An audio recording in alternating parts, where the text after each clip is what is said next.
Kapitel 106, Blutraum. Übersetzer, Kubihu. Hanli mustet den man mittleren Alters mit dem großen Gesicht und erkannte sofort, das auch sein Gesicht ein Mask der Watchung-Allianz war. Obwohl die Mask in wie einen gewöhnlichen Menschen aussehen ließ, one das ich etwas Besonderes in im Gusen war, spürte ein schwache Verbindung zwischen den Masken und den anderen Maskentragen, ähnlich der Verbindung zwischen den Mitgliedern der Watchung-Allianz. Jiao Ju und Jiao Shiliu bemerkten dies ebenfalls und betraten sogleich den Hof durch den Terspalt.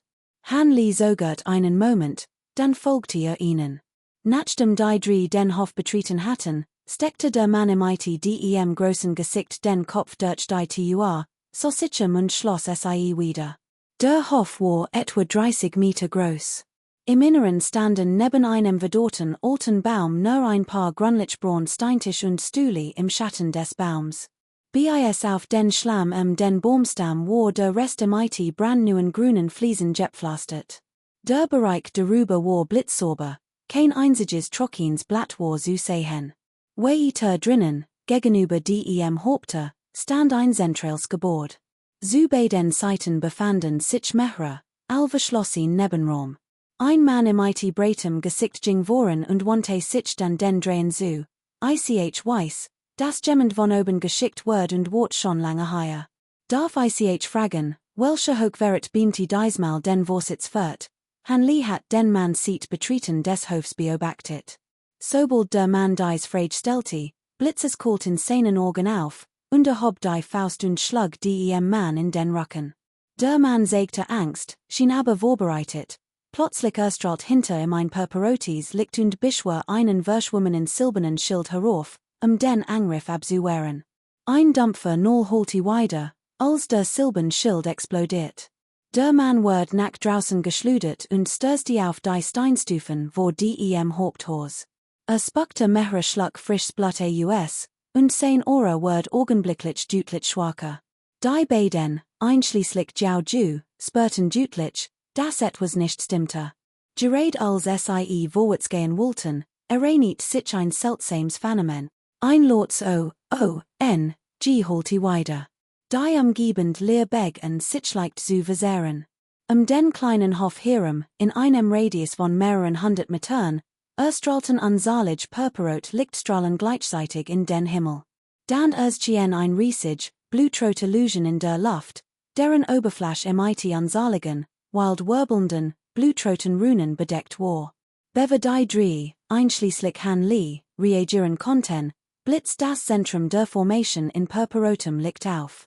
Augenblicklich befanden sich die drei, zusammen mit dem Mann mit dem großen Gesicht, in einem blutroten Raum. Dieser Raum ähnelte auf den ersten Blick nicht der realen Welt, als schien grenzenlos. Über ihren Köpfen hing ein dichte Schicht blutroter Wolken, und der Boden unter ihren Füßen war tief purpurrot, als wäre mit frischem Blut getränkt.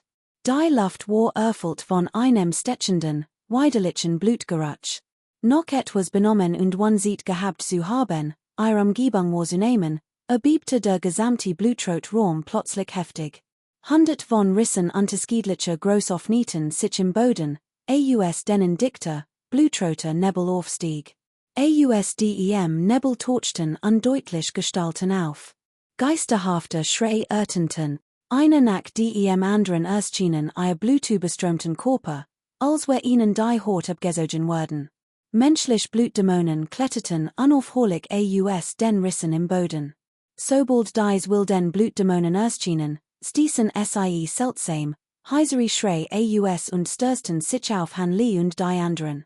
Seid vorsichtig, Daoisten, konzentriert euch nicht nur auf dies Blutdämonen. Die Ohrhaie ist auch ungewöhnlich. Jiao Jias Blick schweifte über die Blutdämonen und dann zum blutroten Himmel, Han Li und die anderen zu warnen. Han Li bemerkt natürlich auch, dass der Gestank von Blut den gesamten Raum durchdrang und ein seltsam, bösartige Energie zu besitzen schien, die direkt in das Bewusstsein eines Menschen eindringen und in ihm ein Gefühl tiefer Wildheit hervorrufen konnte.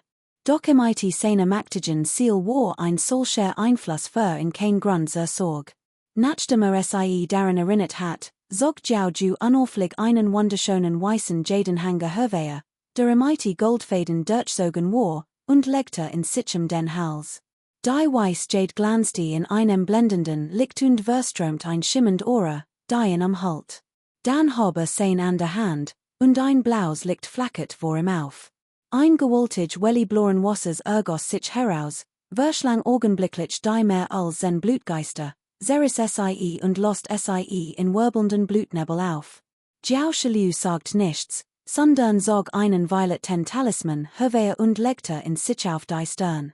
Ein violettes Licht blitz auf, und der Talisman verschwand. Dann stieß einen tiefen Schrei aus, ein Nackensgeräusch ging von seinem Körper aus, und die Muskeln in seinen Armen, seine Brust und seinem Bauch schwollen raschen. Sein Gestalt wuchs sternformig in die hoch, dann stürmte wie ein riesiger Felsbrocken auf die vor im stehend Armee der Blutgeister zu und zermalmte augenblicklich 7 oder 8 von ihnen. Han Li sah dies, gab sich unbeeindruckt, zog ein Pill hervor und eilte vorwärts. Sprang vor und traf mit seinen Fausten zwei nahestehend Blutdämonen, die durch die Luft flogen. Im Flug kollidierten die beiden Blutdämonen mit mehr als sen weiteren, die auf Sie zustürmten. Nach einigen dumpfen Schlagen waren Sie also eine Wolke aus Blutnebel zerfallen. Den drehen wird schnell klar, dass dies Blutdämonen wie ein Flutwell aus allen Richtungen heranstürmten. Obwohl Sie wild und blutrünstig aussahen, waren Sie nicht schwer zu besiegen, tatsächlich konnte man Sie als unbesiegbar bezeichnen. Das Problem war nur, dass Sie endlos schienen. Nachdem Sie ein Grab besiegt hatten, tauchten rasch weitere Blutdämonen aus Erdspalten auf, und egal wie viel Sie auch zu vernichten versuchten, Sie schienen nicht zu verschwinden. Die drei waren schnell von Hunderten von Blutdämonen umsingelt, die dicht gedrängt standen.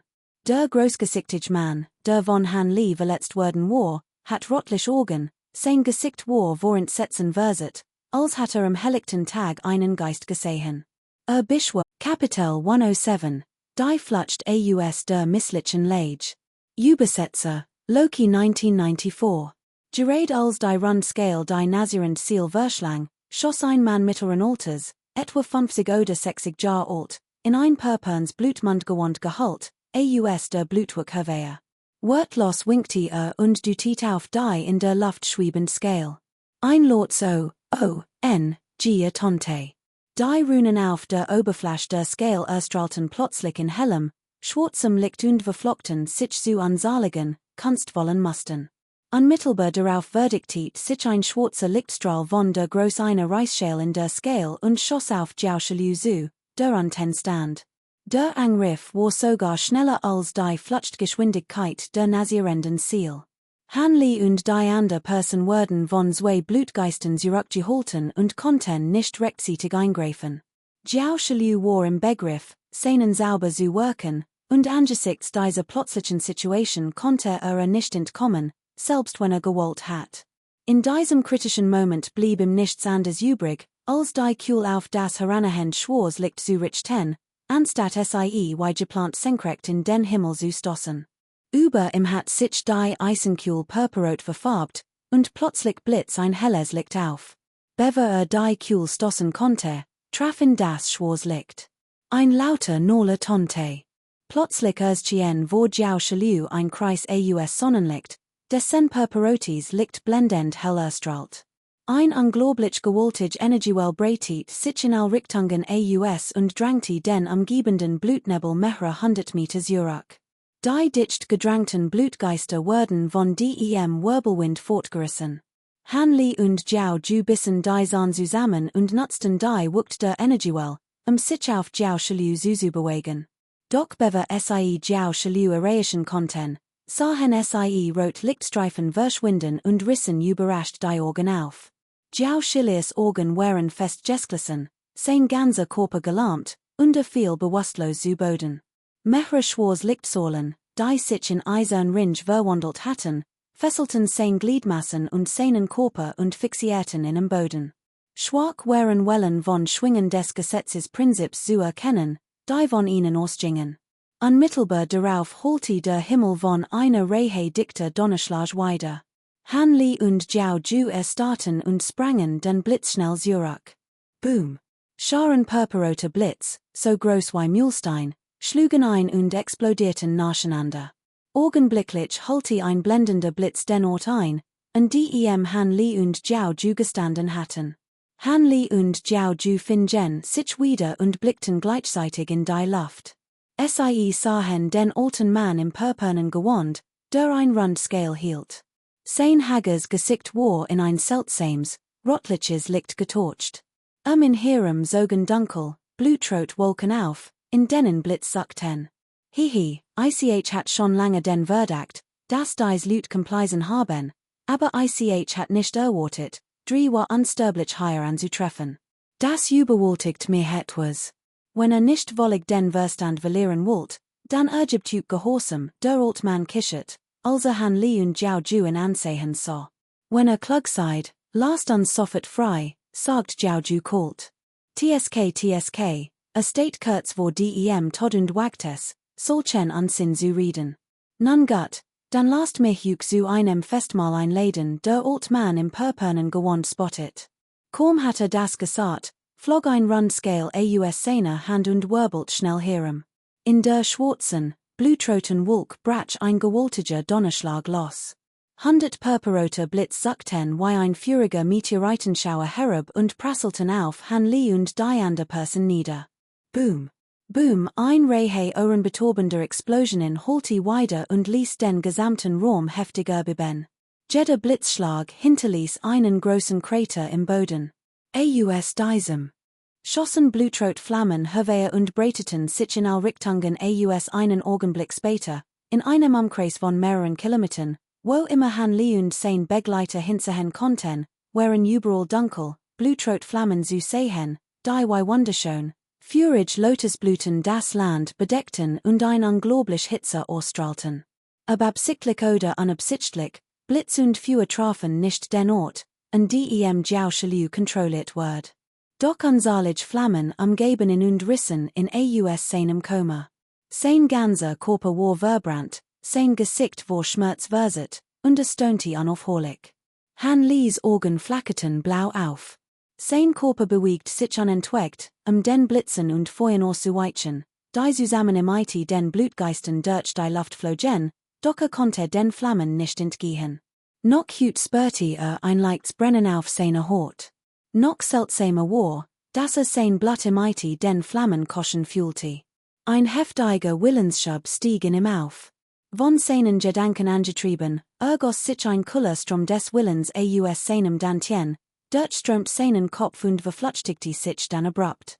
Nicht weit entfernt erschien in Jiao Jias Hand ein blau Kehlbase, aus der blaues Wasserlicht stromt. Ein blauer Wasserschleier umgab ihn und schützte in vorübergehend vor den heranahenden Blutflammen. Doch als Blitz und Feuer herabfuhren, als verschlangen und die Blutgeister umsingelten, fühlte er sich überwältigt. Einen Augenblick später war der Raum im herum fast vollständig von blutroten Flammen bedeckt, und der Fluchtweg für Han Li und seinen Begleiter schrumpfte. Gleichzeitig strömten immer mehr Blutgeister aus den Erdspalten. Sie schienen von den Blutflammen völlig unbeeindruckt, im Gegenteil, durch sie wurden sie noch agiler, starker und wilder und griffen Han Li und sein Begleiter furchtlosen. Jiao Jias Gestalt blitz auf, als mehreren Blitzen und Feuerstossen auswich, und sofort stürzten sich unzählige Blutgeister auf ihn. Sein Augen verengten sich, und biss sich plötzlich auf die Zunge, einen Tropfen Blutsens auszuspucken. Dieser blitz auf und sickert dann in den blauen Kürbis in seiner Hand. Das Blau liegt über dem Kürbis schwollen, und unzählige Blaurunen erschienen. Im Inneren des Kürbisses holte ein Geräusch wie ein reißender Fluss weiter. Growlen, Kapitel 108, Bizarre. Übersetzer, Kultivierung. Han Li dacht einen Moment nach, dann blitz sein Gestalt zu dem gelähmten Jiao Shilu, der auf dem verdorrten Baum lag, half ihm auf und gab ihm ein Pill zu schlucken.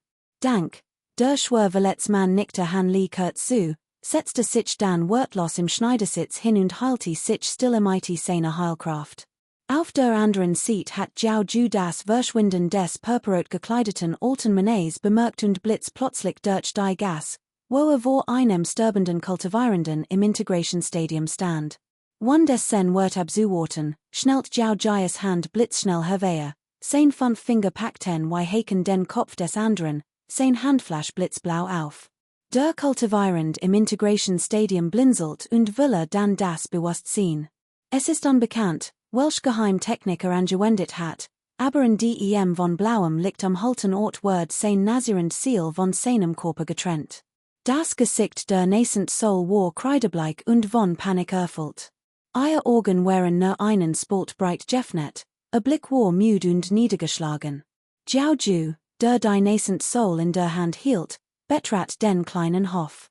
Zuerst blickte zu Jiao Shiliu, der im geschlossenen Augen meditiert, dann zu Han Li, der den stand.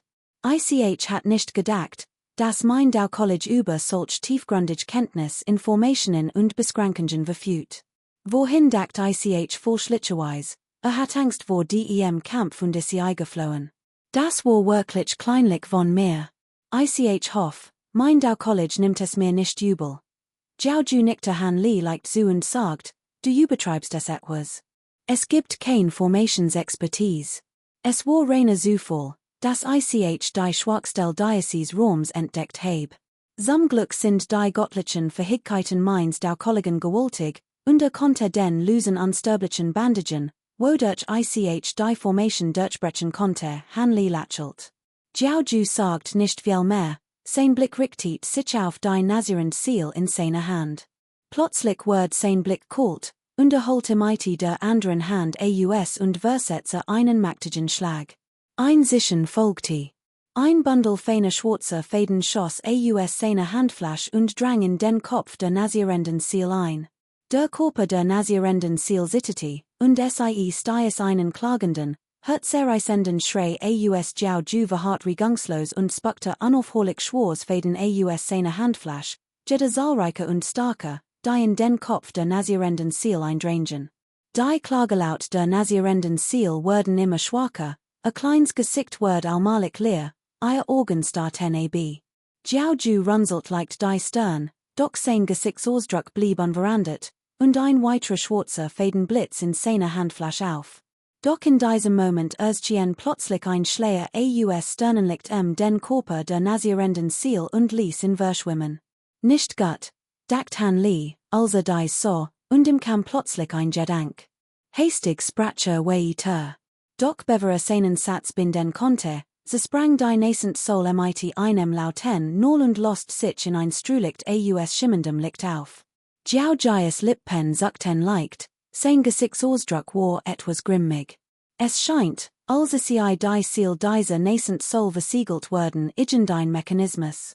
Sobald die Seelensuck-Technik auch nur ein paar Erinnerungen berührt, aktiviert sie sofort einen Verbetinen Sauber. Ich frage mich, was deoist Jiao Ju untersucht hat, suchst Han Li Leser. Ich habe kein nützlichen Informationen gefunden. Angesichts seiner Identität fürchte ich, dass nicht viel weiß. Allerdings wurden die Watchung-Allianz-Mitglieder hier tatsächlich von ihnen getötet, sagt Jiao Ju und schüttelte den Kopf. Han Li runzelt die Stirn. Was tun wir nun? Fragte Jiao Shiliu, der sich inzwischen etwas von seinen Verletzungen erholt hat und aufstand. Lasst uns Tien Shui City erst einmal in Ruhe untersuchen. Die wir nun intant sind, brauchen wir nicht mehr vorsichtig zu sein. Jiao Jais Augen huschten zu Boden, und sprach leise weiter. Seilben sieht rast, 1000 Kilometer entfernt von Tien Shui City, inmitten der Wolken ein dunkelrotes Flaggschiff Herren, als würde es auf Wind und Wellen reiten. Das Flaggschiff war in zwei Decks unterteilt, jeds mehreren separaten Räumen. Der Rumpf war deutlich Musten von mehreren Flügelpaaren versiert, die sich in acht Paare riesiger, flattender, purpurroter Flügel verwandelten. In einem Raum im Oberdeck des Flaggschiffs saß der Altmann in purpurnen Gewanden, der sowohl gegen Han Li und sein Grupp gekämpft hat, finsterer Mien im Schneidersitz. Dacht einen Moment nach, dann drehte sein Hand und holt ein groß Jadescheib hervor, etwas so groß wie sein Handfläche. Betrachtet sie mehrmals, und sofort ging ein helles rotes Licht von ausda tonte ein leicht heisere Stimme ausdem Inneren. Chiu Wu, wie ist die Lage? Ich habe bereits gegen die von Wu Chongming entsanten Lüt gekämpft. Der Gesicks Ausdruck des alten Mannes in den Purpurnen gewanden blieb unverändert. Haha, tatsächlich, mein Vermutung scheint sich als richtig erwiesen zu haben, die Gestalt in der Jadeplatt-Kischet selbst gefällig. HMPF. Die Stock derer, die gekommen sind, ist deutlich höher, als du erwartetest. Zwei Lus unsterblich, ein Erden unsterblicher und etwa drei war unsterblich. One main verbleibenden Tricks hat ich beinahe gegen sie verloren. Shade, dass eine meiner Antegebenen in euer Hand gefallen ist, der old man in den Purpurnen gewanden sagt wütend, weiss diese Antegebene agendet was, die Stimme aus der Jadeplatte tonte ernut. Kapitel 109, Erste Erkundung von Hongyu City. Übersetzer, Kubehu als wir sie entdeckten, befanden sich bereits in diesem Zustand. Wir vermuten, dass der Abtronnage unsterblich, der uns überfallen hat, dafür während wörtlich ist, sagt Jiao Ju mit einer Siegenkopfmask, nachdem die Lei Chen am Boden angesacht hat. Als wir von ihrer Lei erführen, alten Jiao Ba und ich zu unserem Zielort, und wir erwartet waren all, die sich zuvor eingeschlichen hatten, ausnahmslos verschwunden, sagt Jiao San Leser. Entlang dieser Straße, außer in der Stadt selbst, war kein einzige Person zu sehen. Wir haben gehört, dass die Straße außerhalb dieser heiligen Stadt für die heilige Pilgerfahrt führt, kein weiteren Auffälligkeiten aufwies.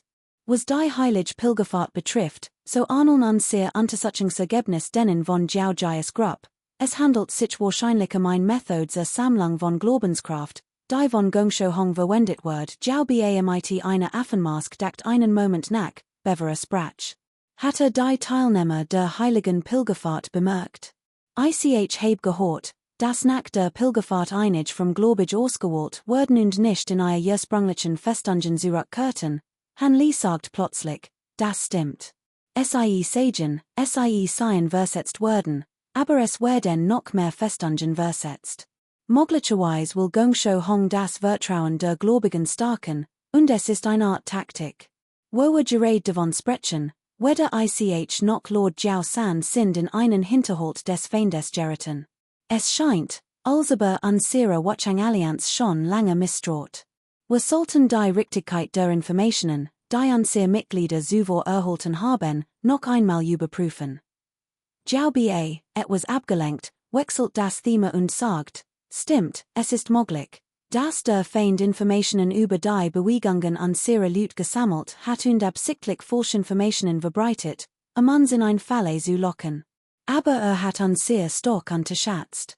Davon abgesehen ist Gongsho Hong definitiv nicht in den 6 oder 7 Orten, an denen wir vorher waren. Es besteht eine gute Chance, dass sich in der sogenannten heiligen Stadt Hongyu aufhält.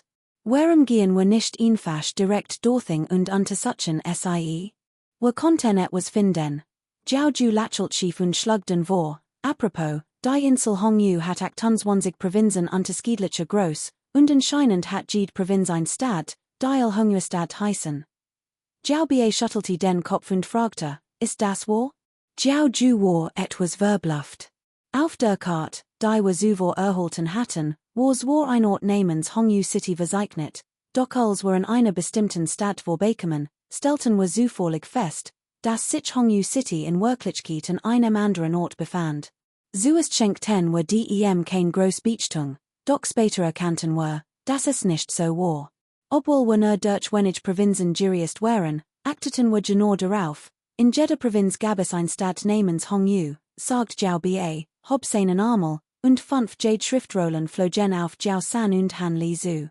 Han Li und die anderen nahmen die Schriftrollen entgegen und setzten sofort ihr göttlichen Sinne ein, deren Inhalt zu untersuchen. Die Karte auf den Jade Schriftrollen enthielt nun deutlich mehr Informationen als zuvor. Abgesehen von der Purpermannstadt vor uns sind auch mehrere andere Provinzen in der Gegend mit Karten der Purpermannstadt markiert. Das Gebiet jeder Provinz ist extrem weitläufig und wird vermutlich von hochrangigen Kultivierenden geheim gehalten, so dass es für gewöhnlich Menschen oder selbst für niedrigrangig Kultivierend unmöglich ist, dies zu entdecken. Unterwegs verkaufen die Städte nur Karten bestimmter Gebiete der Insel. Es gab noch nie Karten der gesamten Insel. Anscheinend hat Gongsho Hong dies absichtlich so eingerichtet. und unter seinem Befehl unterliegen dies.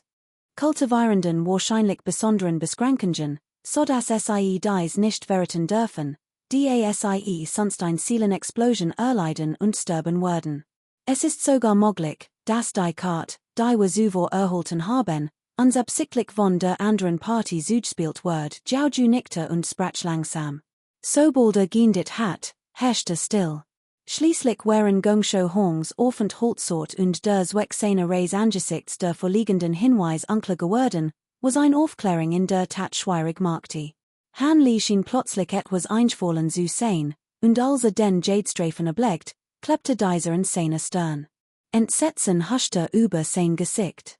Wenn wir kein weiteren Hinweis finden, lasst uns die Hungerstate untersuchen. All zusammen, durchsucht jede einzeln, rief Jiao San plötzlich. Lord Jiao San, kommt nicht mit? Fragte Jiao Ju leicht überrascht. Ich word allein handeln.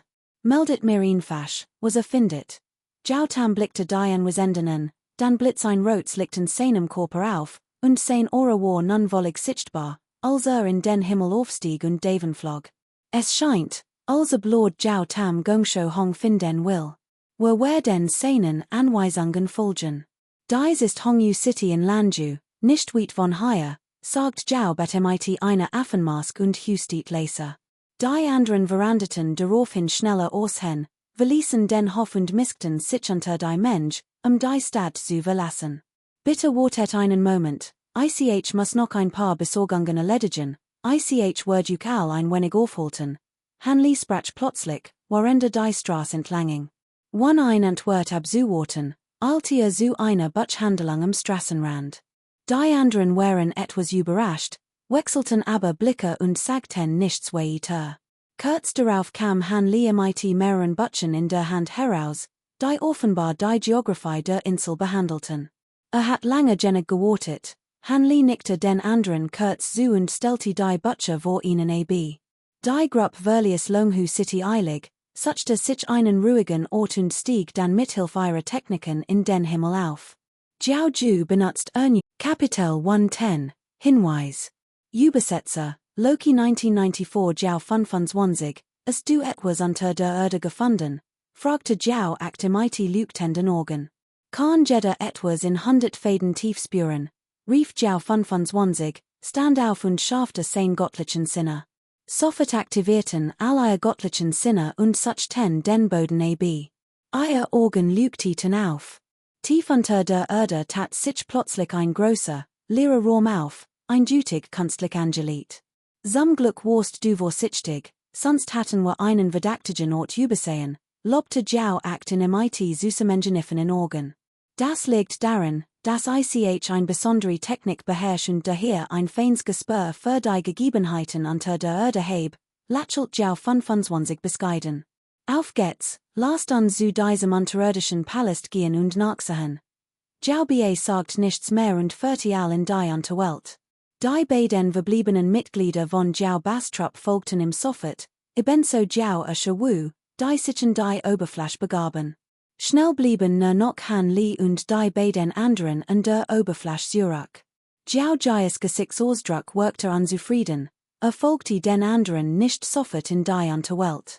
Jiao Liu und Han Li wechselten Blicke und blieben stehen.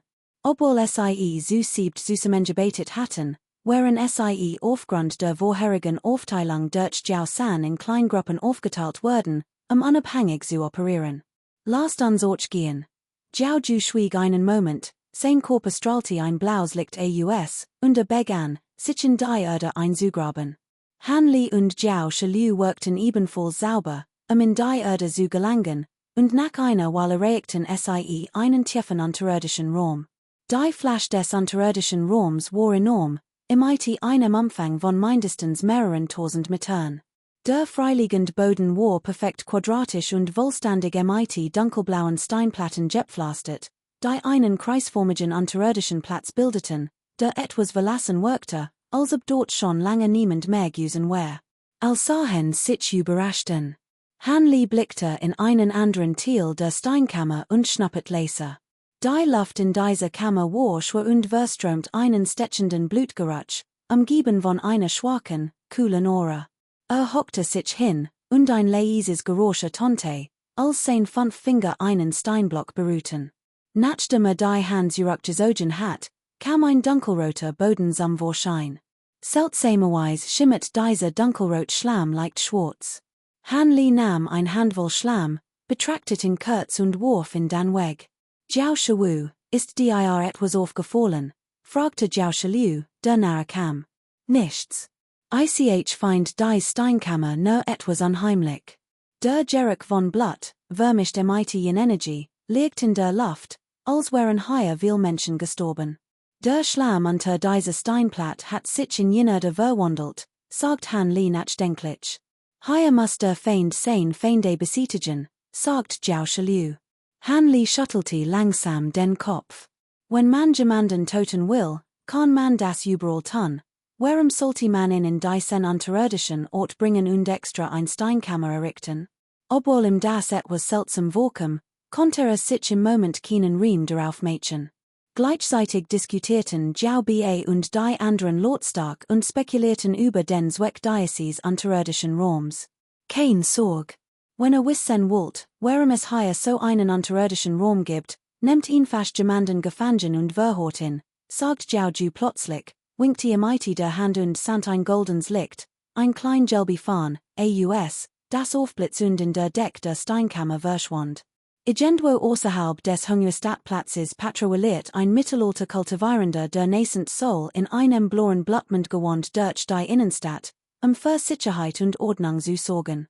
In diesem Augenblick strahlt der Boden unter seinen Füßen in goldenem Licht, und blitzschnell streckte sich ein groß, golden Hand aus, packte sein Bein und zog ihn in ihre Umarmung.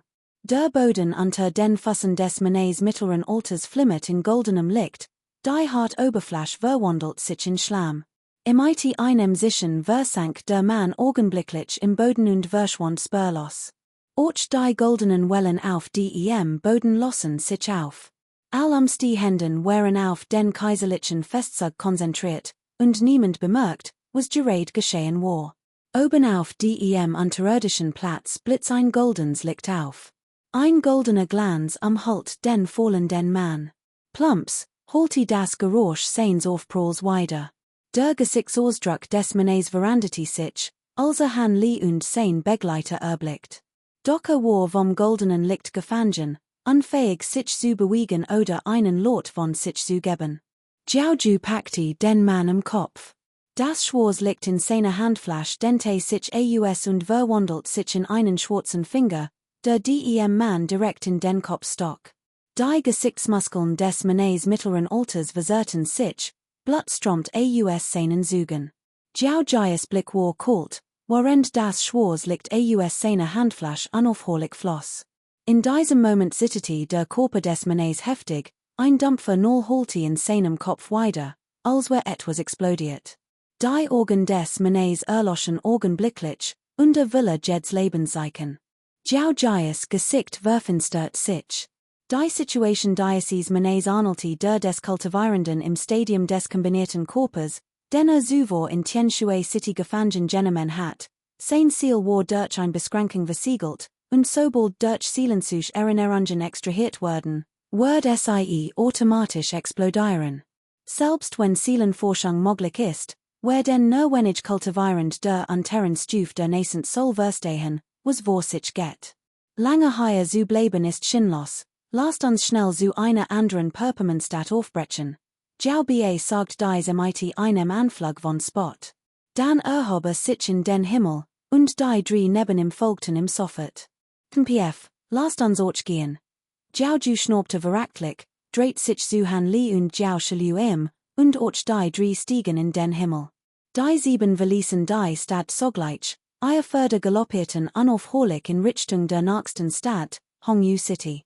Einige Tage später erreichten sie ein Stadt in einem großen See, der von einer riesigen blauen Barriere umgeben war. Obwohl sie genannt wird, war tatsächlich mit einem weiten Meer verbunden, einem Meer im Land. Kapitel 111, die Auserwählten des Himmels. Übersetzer, Kubihu. Es scheint, bei den dauersten Kollegen hat es bemerkt. Die Vorherigkeit sogar aber es ist klar, Das die Inseln oberhalb der großen Fluss absichtlich ausgelassen werden. Die in der Stadt erhältlichen Karten verzeichnen dies Wasserwege nicht, aber wir haben deutlich viel Großfluss und Beek zusammengesehen. Ich habe sie all ebenfalls markiert, sagt Han Lee lächelnd. Die anderen schienen in Gedanken versunken und betrachteten die Karte erneut. Wie Han Lee bereits erwähnt hat, war die Karte zwar detailliert, zeigte aber nur wenig Flusslauf, und selbst dies waren nur klein. Hatten sich zuvor auf die Städte konzentriert und dieses Detail daher nicht bemerkt. In den letzten Tagen habe ich bei meinen Besuchen in den einzelnen Städten geografische Informationen über die Inseln gesammelt, insbesondere an und alte Karten. Schließlich habe ich auch Informationen über die Verlauf der großen Fluss gefunden, sagt Han Lee und deutete mit dem Finger. Der Wasserspiegel flackert auf und enthält mehrere Großflüsse auf der Karte. Das ist, blickten auf den Wasserspiegel, ihr Gesichtsausdruck veranderten sich. Die sieht nach war, konnte ich nur so viel Informationen über den Flusslauf sammeln. Wie man so schon sagt, den Wald wo lauter Bäumen nicht sehen, ist euch sicher aufgefallen, dass die größeren Städte, an denen wir auf Hongyu Island vorbeigekommen sind, all in der Nahe großer Fluss liegen. Ich habe das in den letzten Tagen selbst gesehen und bestätigt, erklärt Han Lee langsam. Die anderen erinnerten sich an die Städte, die sie zuvor besucht hatten, und bestätigten, dass jede einzelne tatsächlich in der Nähe eines großen Flusses oder Sees lag. Auch Hongyu City, in der sie sich befanden, bildet kein Ausnahme. Das ist nichts Ungewöhnliches. Die Nähe zu einem großen Fluss erleichtert den Transport allgemein.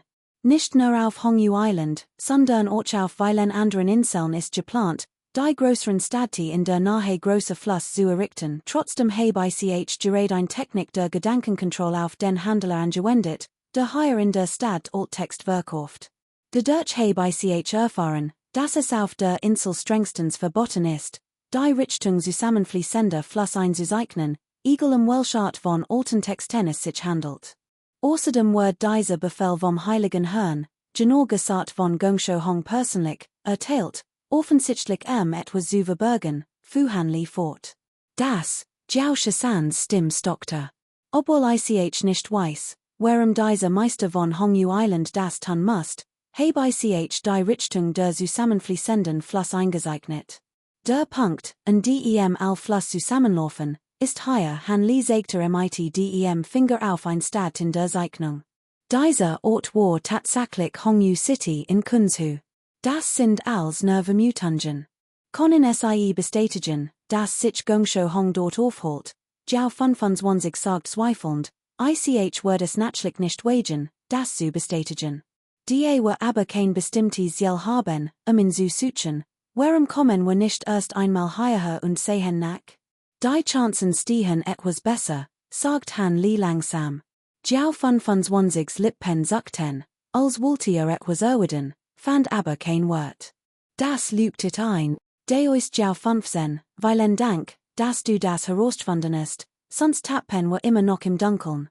Jiao Ju lacht herzlich und klatschte in die Hand. Nach den gemeinsamen Aktionen hatte sich von Jiao Ba immer unterdrückt gefühlt, doch jetzt war endlich stolz und sein Stimmung hält sich auf. Stimmt, wenn wir wirklich als 20 oder so Städte in Hongyu durchsucht hatten, hat Gongshou Hong die Nachricht wahrscheinlich schon erhalten und wir irgendwohin geflohen, sagt auch Jiao 16 etwas stolz. Seid so gütig, ich habe es nur zufällig entdeckt, Han Lee lächelt bescheiden. Die Vermutung meines Dauers den Kollegen Jiao Shuwu ist sehr plausibel. Lasst uns unversaglich nach Kunzhu aufbrechen. Jiao Ba schwieg einen Moment, dann kicherte und sagt. Einige Tage später, eins nachts. Über eine Wei Tenny Bean im Zentrum der Insel Hongyu rissen zwei dichte Lichtstreifen den Nachthimmel auf und senkten sich auf einen angrenzenden Wald herab. Das Licht wirbelst und gab den Blick auf zwei fliegend Schiff unterschiedlicher Form frei. Von oben stiegen 6 oder 7 Gestalten herab, jedem mit einer seltsamen Tiermask. Es waren Han Lee und sein Begleiter. Vor uns liegt die Stadt Hongyu in Kunzhu. Anscheinend findet dort ebenfalls ein Pilgerzeremonie statt. Jou ba du tiet mit der Hand in die Fern in der Nacht und Sprach. Han li folgte der Richtung seines Fingers und so zen mylennent fernt in der Dunkelheit ein Gewaltig, heller Leuchtet stad Orfrigen. Überall in der Stadt flackerten purpurrot Lichter, deren Glanz die Wolken am Nachthimmel erhellt und sie in ein Blutrotes Licht torchte, ein etwas unheimlicher Anblick. Die gesamte Stadt war von einer blauen Schutzbarriere umhüllt, doch im Fackelschein veranderte sich die Farbe leicht und nahm ein tiefes Rotten. Die Stadt ist ziemlich groß, es scheint, als konnte sie tatsächlich Gungsho Hongs verstek sein, sagt Jou ju langsam mit flackenden Augen. Soget nicht, betretet die Stadt. Wie zuvor gilt, nutzt nach dem Betreten nicht your göttlichen Sinne, ein weites Gebiet abzusuchen, sprach Jou ba. Jou ju ignoriert sein Wort, während die anderen leicht nickten und schwiegen. Nach einer weil namen alia Mars kenne b, verandeten Aushen und legten schwors Nachtmanteln, sit schweigend auf den Weg nach Hongyu City zu Mädchen. Zu diese Seat standen in Hongyu, Kunzhu, die Stadttor an allen vier Seiten weiter fen. Entlang der Hauptstraße, die am zentralen Platz 40, hingen rot Laternen und torchten die Stadt in helles Licht. Vor den Stadttoren eilten nur wenig Menschen in die Stadt. Es waren als Pilger auf dem Weg zur Stadt des Perpermans, die sich aus verschiedenen Gründen etwas verspätet hatten. Hanli und sein Grupp teilten sich in zwei Gruppen auf und miskten sich unter die Mensch, als sie durch die Stadttor in die Stadt des Perpermans eintreten. Hanli und Jou ju betreten die Stadt durch das Sudter und Jingen in der Mensch unter. Die Atmosphäre in der Stadt wirkte feierlich, und die Menschen am sie herum waren auffallend still. Als Schritten schweigend mit vor der Brust verschränkten Handen die Straßen entlang in Richtung Stadtzentrum. Kapitel 112, der nächste Hinweis. Übersetzer, Loki 1994 dies Lüt scheinen niedrigstufig kultivieren zu sein, oder wie legt solche mit spirituellen Wurzeln, sagt Jou Shalu plötzlich, als das hört. In der Tat. Du meinst also, wir sollen uns als niedrigstufig kultivierend tarnen und uns zu ihnen teleportieren, fragte Jou ju telepathisch. Genau. Mit unserem Kultivierungsniveau torschen wir schon all. Ich frage mich, ob es noch ander Problem geben wird, erwidert Han Li, der Teleportationspunkt konnte mit Gungsho Hong zusammenhängen. Sollten wir Jou ba und den anderen ein Nachricht schicken, fragte Jou Shalu sogend. Wir versuchen erst einmal, uns hinzuschleichen. Wir können später darüber sprechen, wenn wir etwas anders herausfinden, antwortet Jou ju mit etwas gleichgültiger Stimme. Nachdem das gesagt hat, hob Jou ju die Hand und beruht leicht sein Stern, woraufhin sofort ein unsichtbares Beben durch war.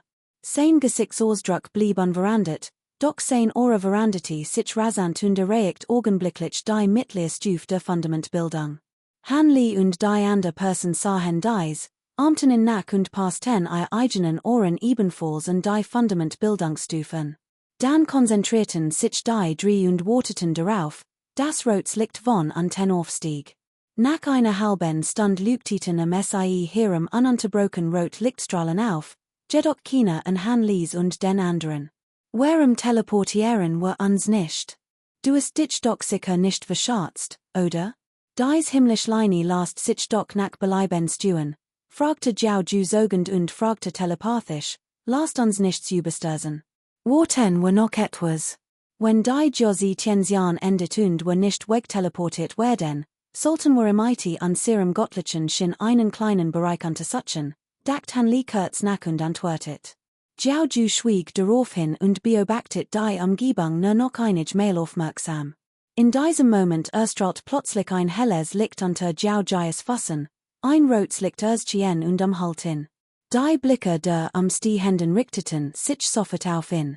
Bevor reagieren konnte, verschwand das Licht und sein Gestalt spurlos. Unter den Stehenden erhob sich ein Raunen des Lobs und der Bewunderung, vermischte mit einem Anflug von Neid und Selbstmitleid.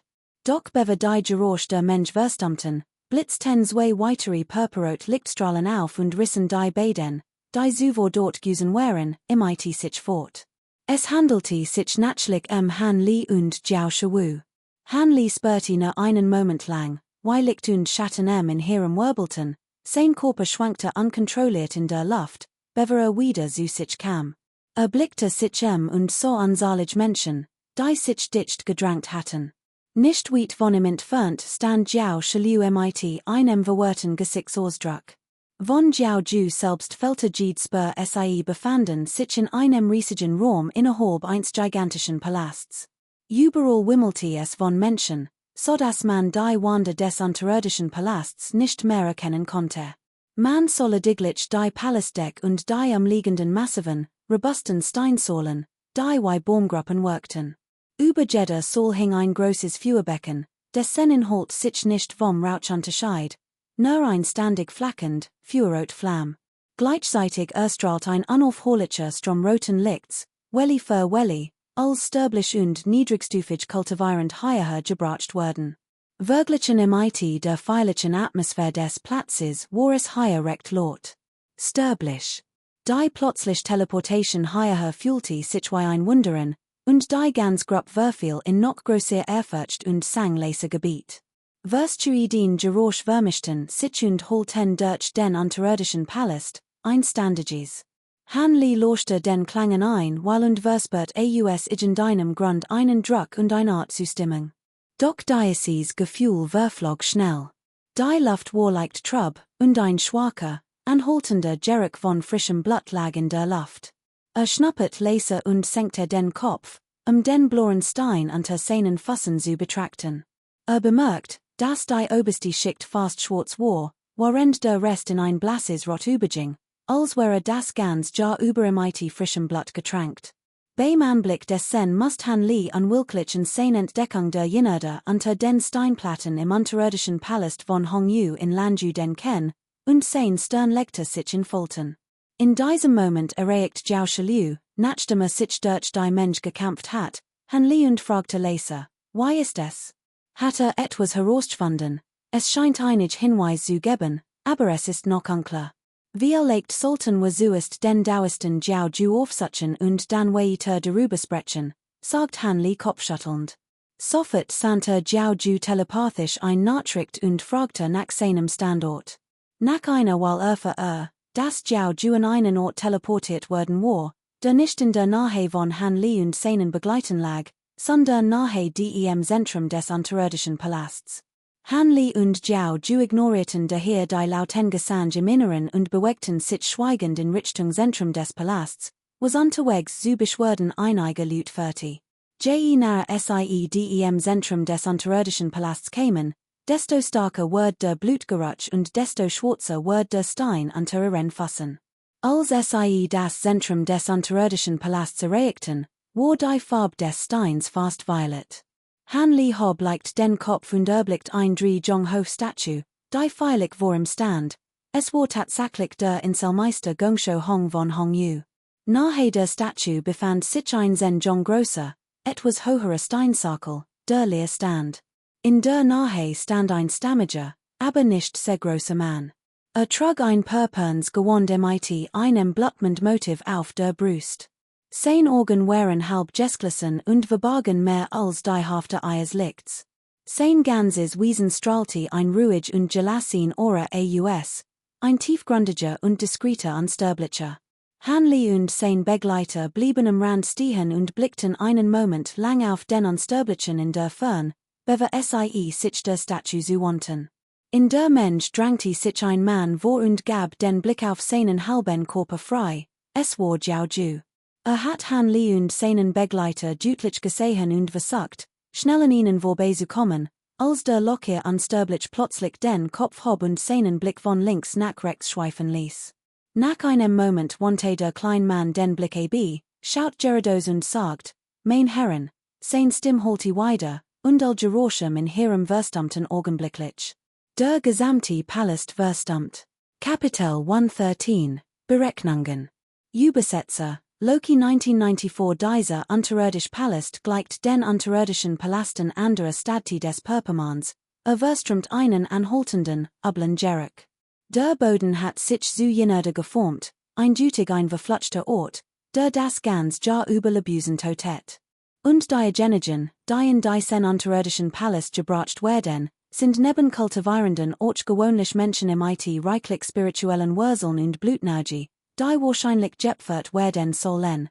Hanlis Gesichtsausdruck war ernst, also erklärt. Gongshou Hong kultiviert das Blutgesetz. Konnte dies Methode so finster sein, dass sie das Blut von Lebusen Kultivierung benötigt?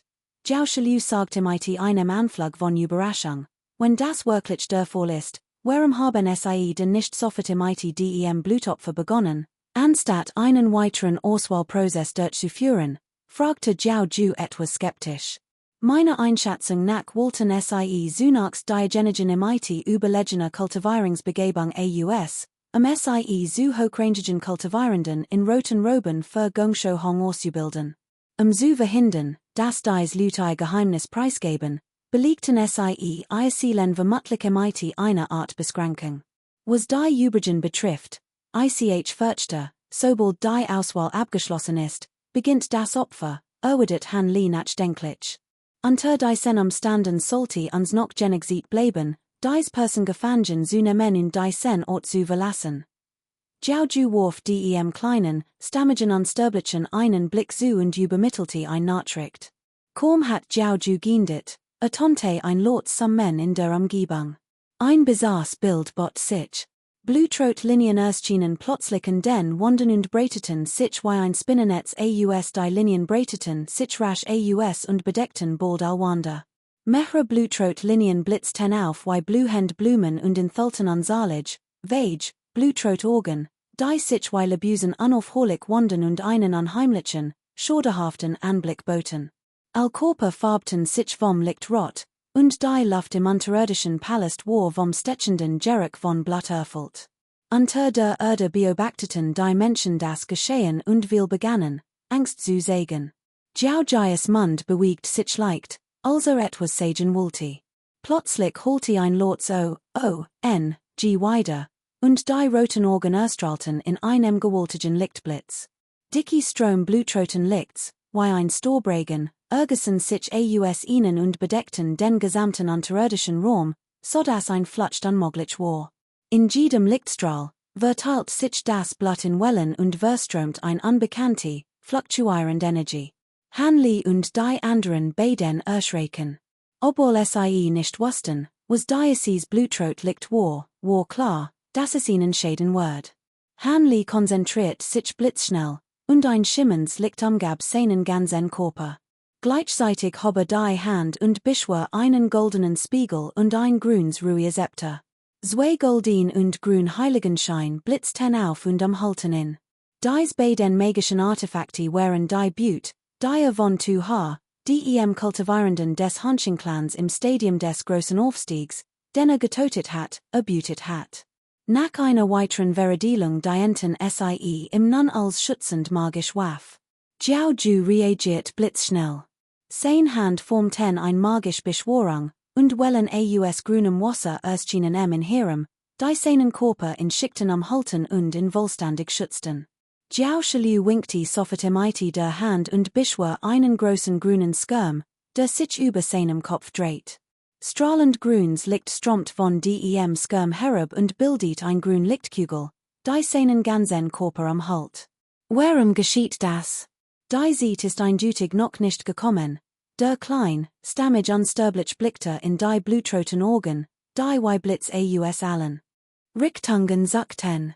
Erstaunen huschte über sein Gesicht, als unzählig Blutrot Lichter auf ihn zuschossen.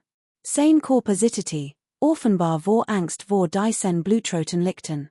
Öffnet den Mund und spuckte ein Blutbanner aus das Blutbanner wirbelt schnell herum und verwandelt sich plötzlich in einen Käfig aus purpurrotem Licht, der den Mann umhält.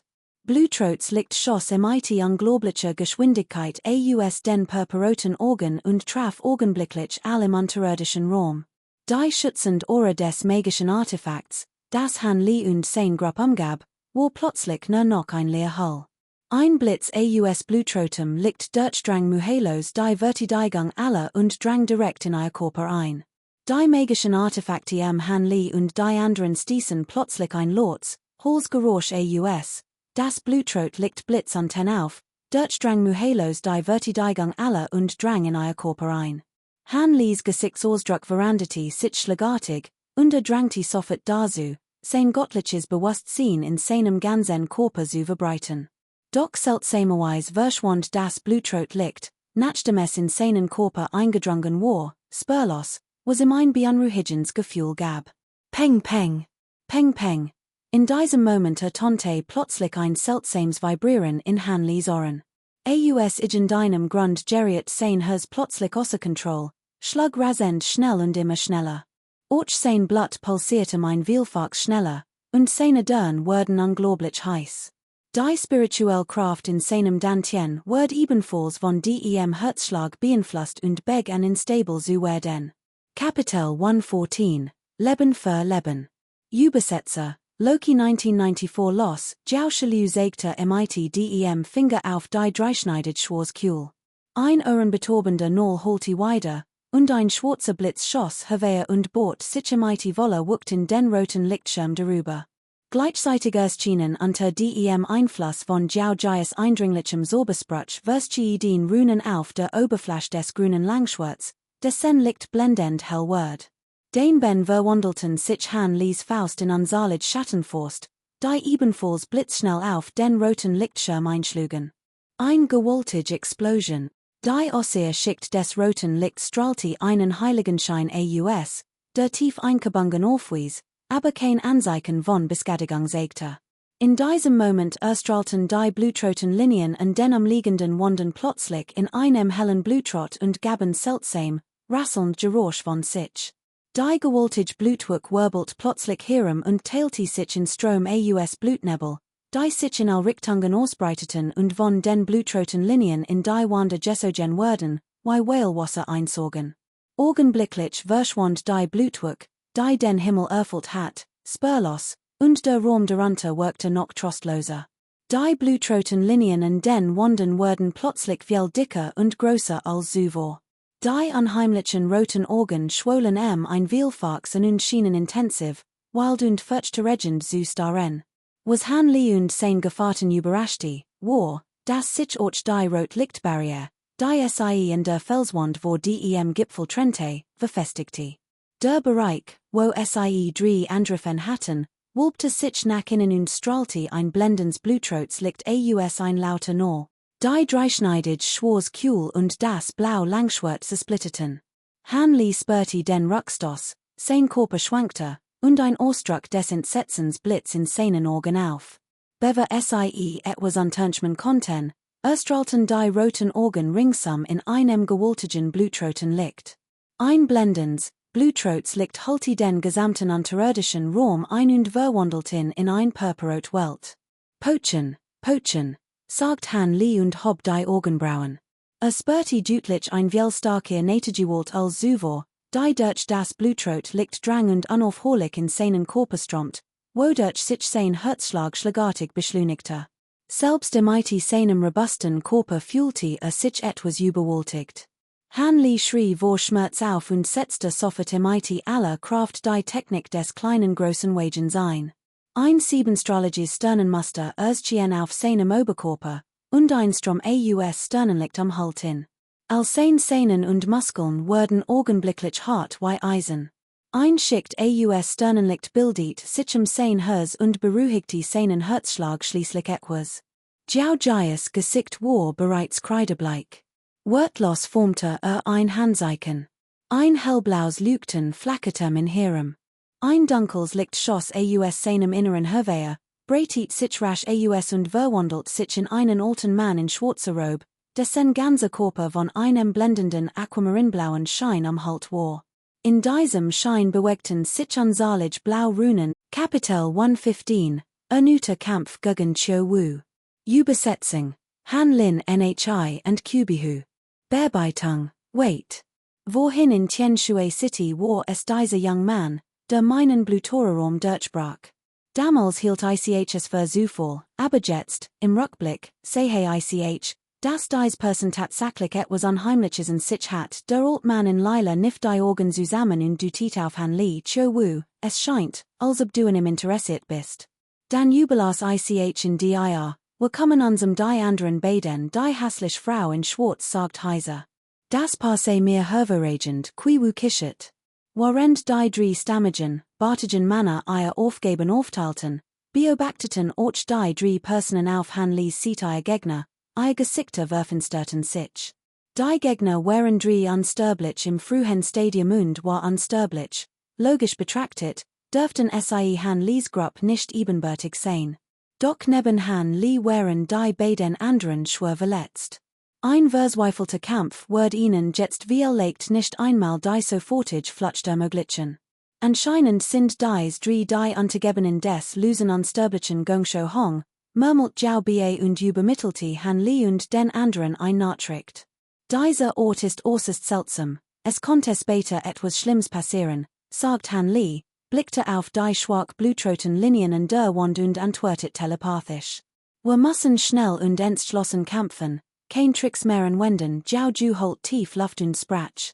Bever ausreden konnte, stürmten die drei Männer bereits vor. Noch bever sich bewegen konnten, vibriert der Raum vor Hanley und den anderen beiden, und 100 blutrote Lichtklingen erschienen und stürzten auf zu. Hanleys Augen leuchteten auf. Blitzschnell whicher einen halben Schritt zurück, sammelte sein Kraft in den Fausten und schlag zu. Ein gewaltig Kraft entlad sich, prallte auf die Lichtklingen und ersut ein Geräusch wie Regen auf Bahnen Blatten. Die Lichtklingen verharrten einen Moment, explodierten dann plötzlich und verwandelten sich in unzählige Blutrotfäden, die sich rasch aufflossen. One abzuwarten, bis sich der Lichtschleier aufflosst, stürmten die drei Männer, darunter Chiu Wu, vorwärts. Jiao Bie sah den stammigen Mann im dem Spitzbart auf sich zustürmen, sein Gesicht werfenstert sich. Blitzschnell hob die Hand und formte ein Handzeichen, sein Verletzungen ignorierend. Ein Lichtblitz umgab ihn, und ein grüner Lichtstrahl schoss hervor und verwandelt sich in einen hedren Mann in einem weißen Gewand, der neben ihm stand. Dieser Mann ähnelte Jiao Bie frappierend, nur dass sein Haut leuchtend blau war und ein blau-orangenen Körper umhüllt, war die Inkarnation des Regenwurms. Sobald der Regenwurm erschien, stürzte sich auf Jiao Bie, verbeut sich leicht und holt tief Luft. Unmittelbar darauf fegten gewaltig Windböen heran, und unzählig weiß Luftstrom wirbelten wild auf und bildeten einen weißen Strudel, der in den Mund der Inkarnation eindrang und ihren Bauch anschwellen ließ. Einen Augenblick später öffnet sie Maul. Bam! Ein wellig blauer Luft brach hervor und verwandelt sich in einen leuchtend blauen Drachen, der im gefletschten Sahnen und ausgefahrenen Klauen herverschoss.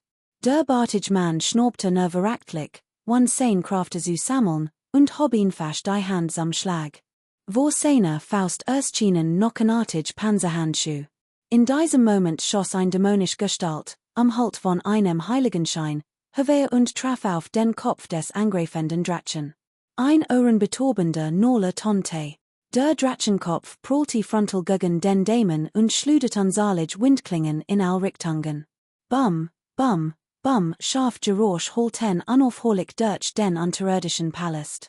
Der Boden, die Mauern und die Steinsäulen glichen Tofu, tief zerfetzt von den Windklingen. Der stammige Mann im dem Spitzbart schlag zu, und ein schwacher Schleier aus Blutrotem liegt erschien auf seinem Körper. Which nicht aus, sondern stürmte direkt in die dichte Windklingen schickt und setzte seinen Angriff auf Jiao Bie fort. Die Windklingen trafen im einem Null auf das Blutrot liegt auf seinem Körper, konnten es aber nicht im geringsten durchdringen. Jiao Bie biss die Zahn zusammen und ließ sein Regenwurm-Verwandlung los, den Angriff abzuwehren. Auf der anderen Seite kämpfte die hässliche Frau im schwarzen Kleid heftig Lukuen in der Leer. Dann holte sie dickte schwarze Rauch ein, zog sie zurück und ließ sie sanft herabsinken. Doch bever ihr fussfesten Boden beruhten, runzelt sie plötzlich die Stirn. Ein schwarzes Lichtblitz in der Leer unter ihren Füßen auf, und ein schwarzer Nebellotus erschien. Sie zertrat den Lotus beiläufig, sprang auf und landet woanders. Der Boden, auf dem sie hat treten wollen, war nun blutüberströmt und begann plötzlich zu beben. Ein Schwarzgestalt, die ein blaues Wasserschwert hielt, erschien, es war Lukans Regenwurm-Avatar. Lukans Versuch eines versteckten Angriffs war gescheitert, woraufhin sich sein Gesicht Ausdruck verdustete. MIT eine Hand beschwör den Avatar des schwarz gekleideten alten Mannes, warender gleichzeitig in seiner Warren Gestalt die Frau im schwarzen Kleid angriff.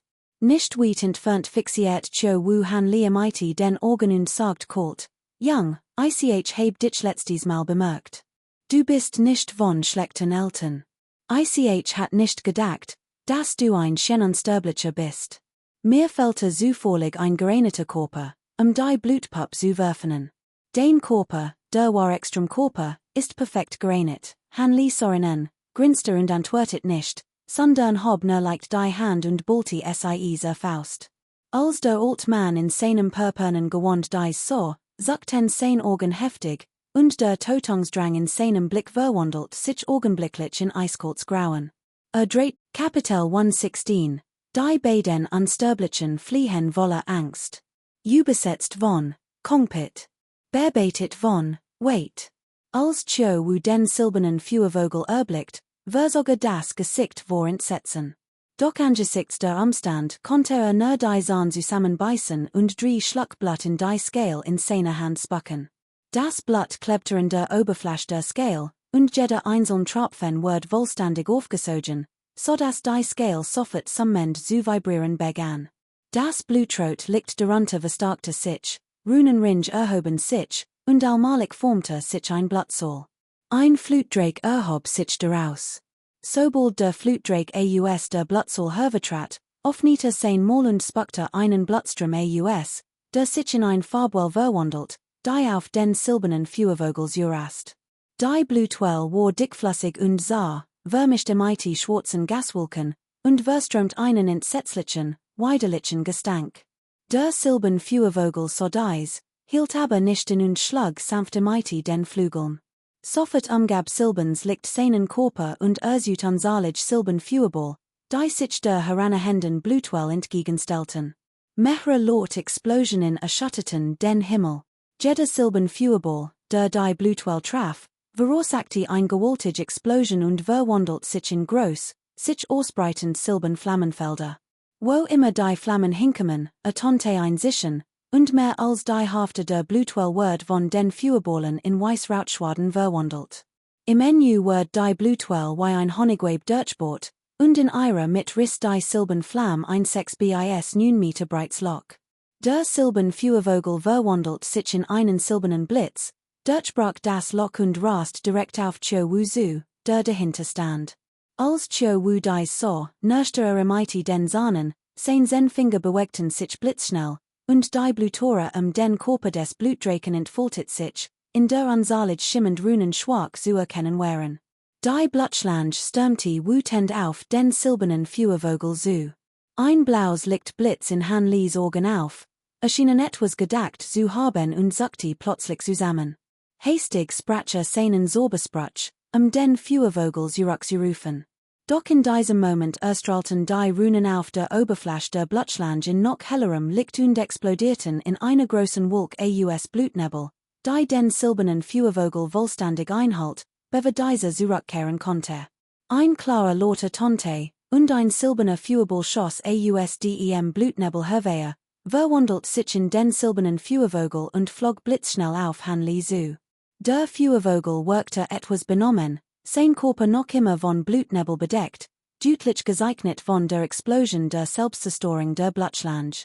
Han Li ließ MIT seinem Sorbesprach den Blutnebel, der im Körper des Feuervogels haftet, verdampfen und ließ ihn dann in seinen Armel fliegen, wo verschwand. Die vom Gegner beschworene Blutschlange enthielt ein Spur von Gesetzkraft und besaß ein extremat send spirituelle Energie. Zum Glück hatte schnell den Feuervogel beschworen, andernfalls wär sein spirituelle Sens stark geschwächt gewesen. Cho was Gesicht war bleich, ein deutliches Zeichen dafür, dass der Zauber in viel Lebensenergie gekostet hat. Als Han Li unversehrt sah, blitzgroll in seinen Augen auf. Ein grauenhaftes Schauspiel entfaltet sich. Zerriss seinen Umhang und gab ein langes, klaffendes Loch in seinem Bauch frei. Sein Fleisch zog sich zusammen, wodurch das Loch größer wird. Die Violettkugel strahlte ein mächtiges dunkles Licht aus, das beim Hinenfliegen in das Loch zu resonieren schien. Gleichzeitig drang der Blutnebel, den die sich selbst zerstörend Blutschlange gebildet hat, zusammen MIT der anschwellenden Blutwell in das Loch in seinem Bauch ein und Durchdrang was Körper. Auch sein Körper wuchs, sein Pupillen verschwanden und wurden durch zwei rot. Edelstein ersetzt. Sein Kleidung war nun wollig zerrissen, und rot Schuppen sprossen aus seiner Haut. Der alt Mann verwandelt sich in einen riesigen, 7 oder 8 John großen Mann, dessen ganzer Körper Blutrot leuchtet. Hanli nift die Augen zusammen, which nicht zurück, sondern stürmte direkt auf den Riesen zu. Cho Wu, der sich ebenfalls in einen Riesen verwandelt hat, stieg ein seltsames, Gackenslack hen aus, hob die Handfläche und traf Hanli mit einem Schlag auf den Kopf. Wo immer der Schlag ihn traf, erbebte die Leer. Ein gewaltiger Nola Tonte. Hanli spürte eine immense Kraft, so schwer wie der Berg Tai, auf sich herabstürzen. Sein Körper sank, sein Fuß wurden scheinbar in den Boden gepresst, und sein halber Körper versank augenblicklich in der Erde. Doch nach diesem Schlag zitterte der Körper des blutroten Riesen heftig und turmelte einig Schritt zurück, bevor sein Gleichgewicht wiederfand. In diesem Moment sprang Hanli vom Boden ab und flog zur Hohlendeck. Stieg sich mit beiden Füßen von der Decke ab, sein Körper bewegt sich wie ein fallender Meteor und stürzte direkt auf den blutroten Riesen zu. Ein Licht erstrahlt auf Hanlis Brust. Ein blaues Licht schoss empor und breitet sich auf seinen rechten Arm aus sein Faust funkelte wie Sternenlicht, als die gewaltige Faust des Blutkristallriesen traf. Ein Reihe ohrenbetäubender Explosionen holte weiter.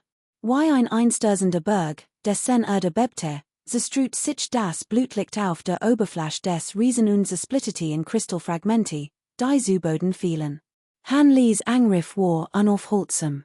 Sein Faust glich einer scharfen Klinge, die den Riesen in Stück riss und sogar seinen Oberkörper zerfetz.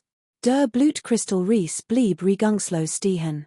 Das Blutlicht in seinen Augen erlosch und verwandelt sich in unzählige Kristallfragmente, die herabstürzten und einen Haufen roter Kristall bildeten. In einem der Kristallseins Dantien sah Hanli ein winzig, schwach-gelbe Gestalt, ein dutig Tür was aufkeimend Ziel. Sie schien durch ein Geheimtechnik vorübergehend eingeschlossen und unfähig zu entkommen. Hanli streckte die Hand aus, den Kristall zu bergen. Plötzlich explodiert die nascent Soul in ihrem Inneren mit einem lauten Null und verwandelt sich in ein Blutwuck, die sich spurlos in das Blutplasma auflöst. Vom Moment von Tio was Angriff bis zu Hanlis Todvergingen nicht mehr als sein Atemzug. Dies erschreckte die via Kämpfer, die nicht weit entfernt noch immer erbittet kämpften. Ihr Gesichtsausdruck waren jedoch völlig gegensätzlich. Jiao Bie und Jiao Ju jubelten, während die Gruppe der bartigen Männer entsetzt war. Ein seltsames Funkeln huschte über die Augen der hässlichen Frau im schwarzen Kleid. Sie verweilt nicht lange bei Lu Kuan und nutzte die Unaufmerksamkeit aller Anwesenden, blitzschnell zur hohen Plattform im unterirdischen Palast zu fliegen. Fast gleichzeitig tat der bartige Mann dasselbe und erschien direkt neben auf der Plattform. Nach einem Augenblick verschwammen die Gestalten der beiden und verschmolzen zu einer einzigen. Die Blutwolkengruppe flog in ein groß Hole auf der Plattform. Die Lage nicht gut lief. Kapitel 117, Ernut in Gefahr. Übersetzer, Loki 1994. Hanli und die beiden anderen teilten rasch die Kriegsbeut auf. Danach trennten sich Ernut, einen Ausweg aus diesem Ort zu finden. Wenn diesem seltsamen unterirdischen Raum nicht entkommen konnten, wurden wahrlich kein Ruhe finden. Hanli stand gut 30 Meter von der Statue entfernt auf einem freien Platz und untersuchte die Umgebung mit seinem klaren geistigen Auge. Nachdem sich etwas erholt hat, trennten sich Jiao Bie und Lu Kuan automatisch, mit ihren geheimen Techniken die Gegend zu erkunden. Im Lauf der Zeit wandten allmöglichen Methoden, konnten aber immer noch kein Hinweis auf einen Ausweg finden. Während Hanli ruhig blieb, begannen Lu Kuan und der andere Mann die Fassung zu verlieren. In diesem Moment erreicht sich plötzlich eine Anomalie. Der gesamte Raum bebte heftig. All drei erschrecken. Doch bevor reagieren konnten, explodiert der Raum unter der Erde und zersplitterte vollständig. Ein Dikti, Zarflussig Blutwuch schoss plötzlich aus dem Boden hervor, verstärkte sich rasch und verschlang Han Li und den anderen Mann augenblicklich. Dan zog sich zusammen und riss sich in den zerklüfteten Boden darunter. Vor Han Li's Augen dreht sich die Welt, doch die blutroten Wolken, die ihr Körper umgeben, wirbelten unaufhaltsam davon. Als Han Li und sein Begleiter wieder das Gleichgewicht fanden, befanden sich in einem weiteren riesigen Raum. Dieser Ort schien ein unterirdisch Hol zu sein, ein vielfaches größer als der vorherige, doch mehr als die Hälfte ihrer Oberfläche wird von einem gigantischen See eingenommen. Das Wasser des Sees war blutrot und zerflüssig, Blasen stiegen unaufhörlich auf und platzten. Jede geplatzt Blase setzte ein Wolk aus blutrotem Nebel frei. Die gesamte unterirdisch Hol war in einen schwachen, blutroten Nebel gehüllt. In der Mitte des purpurroten Sees erhob sich ein quadratisches Stückland, das 100 Kilometer groß Insel bildet, die Wege einem riesigen Quadrat ähnelte. In diesem Moment standen Han Li und sein beiden Begleiter auf diesem Platz. Im weitläufigen Hof erhob sich ein kolossaler Palast, umgeben von dichten, blutroten Wolken. Von außen war nur der Umriss des Palasts undeutlich zu erkennen. Die riesige unterirdisch Hol war gespenstisch still, menschenleer. Nur das ständig platzende Blasen war im See zu hören. Von den beiden abtrünnigen Unsterblichen, die zuvor entkommen waren, fällte jede Spur Han Li blickte sich und mustert als in seinem Sichtfeld. Gerade als sein göttliches Bewusstsein freisetzen wollte, die Umgebung zu erkunden, entfuhr ihm ein leises O. Ein seltsam Kraft durchdrang den blutroten Nebel und hindert sein göttliches Bewusstsein daran, seinen Körper zu verlassen und die Lage zu untersuchen. Auch Jiao Bie und Lu Kun's Gesichter verfinsterten sich, hatten die Situation erkannt. Hoben die Hand und entfesselten ihr Regenwurm-Avatar. Lu Kun's Mundwinkel zuckten leicht, wollte etwas sagen. Vorsicht unten, rief Han Li plötzlich. Bevor ausreden konnte, riss der Boden unter ihren Füßen plötzlich auf, und mehrere riesig, blutrot Nockenklauen erschienen und packten ihr Bein. Die drei sprangen augenblicklich hoch und schwebten in der Luft, sodass die Nockenklauen verfällten. Asterisk puff puff puff, asterisk der Boden riss weiter auf, und riesig, blutrot Skelett krochen heraus. Blitzschnell erschienen hundert von Skeletten. Jed's Skelett strahlte ein mächtig Aura aus, die der einst Kultivierenden im Integration Stadium in nichts nachstand. Die Skelett stießen ein tiefes Knurren aus, und ihr Körper schossen blitzschnell auf Han Li und die beiden anderen zu, die in der Luft schwebten. Gleichzeitig wirbelt die Insel, die den Blutsee umgab, heftig, und sofort sprangen blutrot Monster aus ihrem Inneren hervor. Dies Monster hatten die Oberkörper langhaariger, blutüberströmter Frauen im breiten Fledermausflügeln auf dem Rücken, waren die Unterkörper Schlangen glichen. Dies halb Mensch, halb Schlangenwesen strahlten sofort ein Aura aus, die der Skelett in nichts nachstand. Kaum waren aus dem Blutsee aufgestiegen, verwandelten sich in einen blutroten Schatten und griffen die drei Personen, darunter Han Li, die sich in der Luft befanden, an. Augenblicklich umringten fast 1000 Skelett und Schlangenwesen die drei dicht gedrängt. Ihr Gesichtsausdruck veränderten sich beim Anblick dieser Gestalt. Jiao Bie schnaubte verachtlich und rot sich nicht. Der Regenwurm-Avatar neben ihm strahlte ein blendend blaues Licht aus, wie Sonnenlicht. Der Avatar winkte ihm den Händen, und das Blaulicht in ihrem flackert und teilte sich in wie grün Winddraken, die in wie Richtungen flogen. Boom! Ein Dutzend Skelett und Schlangenwesen, die auf zuflogen, wurden von den Winddraken getroffen und weggeschleudert. Mehr als die Hälfte der Monster wurd getroffen, ihr Körper in Stück gerissen. Doch ein kleiner Teil, obwohl scheinbar beschädigt, wurd augenblicklich von dem umgebenden blutroten Nebel absorbiert, der ein Bewusstsein zu besitzen schien. Die Wunden heilten sichtbar und verschwanden innerhalb weniger Atemzüge. Jiao Bie runzelt die Stirn. Die via Winddraken sahens war gewöhnlich aus, doch in Wahrheit war jeder von ihnen durch die Konzentration der Natigesetz entstanden. Kapitel 118, der Coda. Übersetzer, Kubihu. Auf der anderen Seite stand die hässliche Frau im schwarzen Kleid der überwältigenden Aura des blauen Wassermanns gegenüber und sprach hastig mit einer Hand einen Sauber.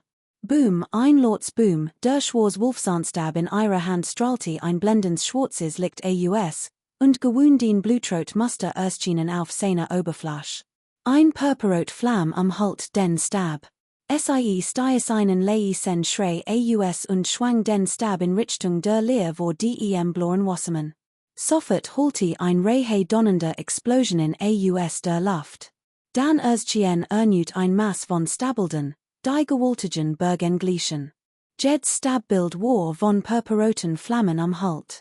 Wo immer die Stabelder vorbezogen, wogte die Leere mighty sichtbaren Drehungen und Vibrationen, als word sie koschen. Die beiden blauen Gestalten kollidierten fast gleichzeitig mighty den purpurroten Flammen und Stabelden, doch nur ein blaues Licht flackerte mir Körper, bever sie direkt durchbohrt werden. Es schien, als hatten die Flammen und das grell Licht keinerlei Wirkung auf sie. Bei ihrem Hinterhänner kannte man jedoch, dass die beiden blauen Wassergestalten deutlich kleiner geworden waren. Plötzlich beschleunigten sie sich und stürmten auf den bärtigen Mann und die hässliche Frau im schwarzen Kleid zu. Die beiden Männer wirkten entsetzt und wollten reagieren, als ein blendend helles blaues Licht aus den Wassergestalten hervorbrach. Boom, boom, zwei laut now. Die beiden Wassergestalten explodierten lautlos und verwandelten sich in gewaltig, eisblau Wasserstrom, die sich teilten und die beiden Männer trafen. Ein nackens Geräusch ertönte. Ein Schicht aus blauem Eis bildet sich auf ihren Körpern, breitet sich rasch aus und formte augenblicklich 2 Meter hohe Eisblock, die sie darin einfroren. Dieses blau Eis war offensichtlich außergewöhnlich. Die beiden im Eis gefangenen Männer waren völlig regungslos, ihr Gesichter sahen noch immer Angst.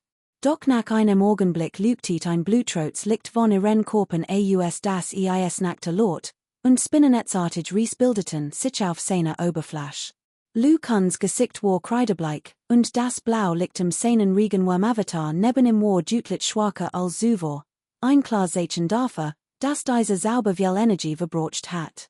Als die beiden stammigen, bärtigen Männer sah, die versuchten, sich aus dem Eis zu befreien, erschien plötzlich eine Gestalt. Hanleys Gestalt tauchte unheimlich hinter ihnen auf. Sein Faust, mit goldenen Schuppen wie die einst Drachen bedeckt, schnellten mit einem sischenden Geräusch hervor. Boom! Das Blau Eis splittete, und die Körper des stammigen, bärtigen Mannes und der hässlichen Frau im schwarzen Kleid wurden in Stück gerissen. Zwei Seelen entstiegen dem zerbrochenen Eis, ihr Körper in ein schwaches Blutrotes Licht gehüllt. Die undeutlichen Gestalten erschienen wie durch Teleportation vor dem Palaster auf der Insel. Die umgebenden Lichtfäden konnten ihre Bewegungen nicht behindern. Hanley wollte eingreifen, doch es war zu spät. Draußen blitzten die Körper der beiden Seelen Water in blutrotem Licht auf, als sie versuchten, in den Palast zu fliegen. Doch in diesem Moment schwollen die blutroten Wolken, die den Palast am Halt hatten, plötzlich heftigen, und aus ihnen traten zwei riesig, blutrot Hände mit 5 ausgestreckten Fingern hervor. Blutrots Licht strömt aus ihren Handflächen, und die beiden Seelen Water, die sich nicht bewegen konnten, wurden von den Händen gepackt. Heiliger Herr, wer schon unser Leben, flehten die Seelen Water mit augenblicklich erbleichten Gesichtern. HMPF ertönte plötzlich ein kaltes, eisiges Schnurren aus dem Palast auf der Insel, trocken und unangenehm, wie zwei aneinander reibende Eisenstangen. Als Hanley und die beiden anderen auf der Insel dies horten, veränderten sich ihr Gesichtsausdruck leicht. Ein Ausdruck des Erstaunens erschien in Jaubas Augen. Wortlos hob seinen Sauber auf und schwebte mit seinem kleinen seiner Seat in den Himmel, neben Hanley und der anderen Person zu landen. Die azeblauen Fäden zerstruten sich im Himmel, doch die blutroten Skelett und die Schlangenfrau verfolgten sie nicht. Im Gegenteil, ihr Körper schienen sich aufzulösen und verwandelten sich in dicke, zerflüssig Strom blutroten Lichts, die aus allen Richtungen in die Blutwerk nahe des Palasts flossen. Unmittelbar darauf trat langsam ein Großgestalt aus dem Palast Hevea, a ganzer Körper in ein Schicht blutroten Lichts gehüllt, nur ein Gesichtszug waren schemenhaft zu erkennen. Hinter flackerten und nisteten zwei groß Blutflammen, etwas so groß wie ein Eimer.